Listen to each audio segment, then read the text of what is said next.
അവൽ കൊഴുക്കട്ട കഴിച്ചിട്ടുണ്ടോ? ഇല്ലെങ്കിൽ നമുക്കതൊന്ന് ഉണ്ടാക്കി നോക്കിയാലോ? 2 കപ്പ് അവലെടുത്ത് കഴുകി നമുക്കൊന്ന് കുതിരാൻ വയ്ക്കാം.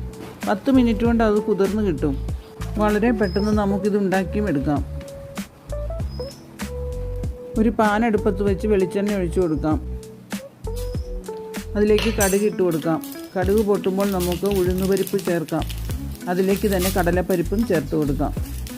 1/2 സ്പൂൺ ജീരകവും നമുക്കതിലേക്ക് ഇട്ട് കൊടുക്കാം. എല്ലാം ഒന്ന് ബ്രൗൺ നിറമാകുന്നിടം വരെ വഴറ്റി കൊടുക്കുന്നുണ്ട്.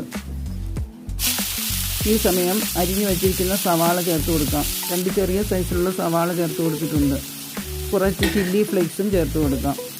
കുറച്ച് കറിവേപ്പില ചേർത്ത് കൊടുക്കുന്നുണ്ട്. മല്ലിയില ഇഷ്ടമുള്ളവർക്ക് അതും ചേർത്ത് കൊടുക്കാം. കുറച്ച് പച്ചമുളകും എരിവിനനുസരിച്ച് ചേർത്ത് കൊടുക്കുന്നുണ്ട്. എല്ലാം ഒന്ന് വഴറ്റി കൊടുക്കാം. അധികം ബ്രൗൺ നിറമാകേണ്ട ആവശ്യമൊന്നുമില്ല. ആവശ്യത്തിന് തേങ്ങയും ചേർക്കാം.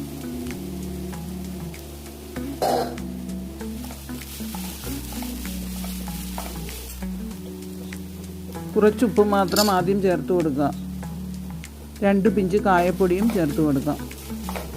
ഫ്ലെയിം ഓഫ് ചെയ്ത് നമുക്കിതൊന്ന് ചൂടാറാൻ വയ്ക്കാം. നേരത്തെ കുതിരാൻ വച്ചിരുന്ന അവൽ നമുക്കൊരു പാത്രത്തിലേക്ക് ഇട്ട് കൊടുക്കാം. അതിലേക്ക് ഈ വഴറ്റി വച്ചിരിക്കുന്ന ചേരുവകൾ കൂടി ചേർത്ത് കൊടുക്കാം.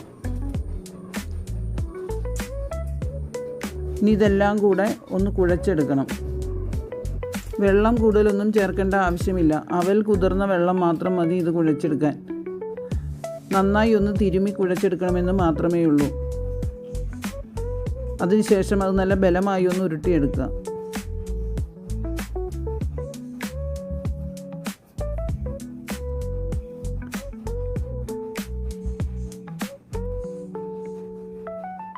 മുഴുവൻ അവലും നമുക്കിതുപോലെ സ്റ്റീമറിലേക്ക് ഉരുട്ടി വെച്ച് കൊടുക്കാം.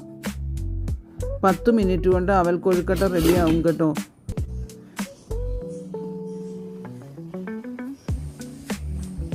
ഒന്ന് ഉണ്ടാക്കി നോക്കൂ. നിങ്ങൾക്കിത് വളരെ ഇഷ്ടപ്പെടും.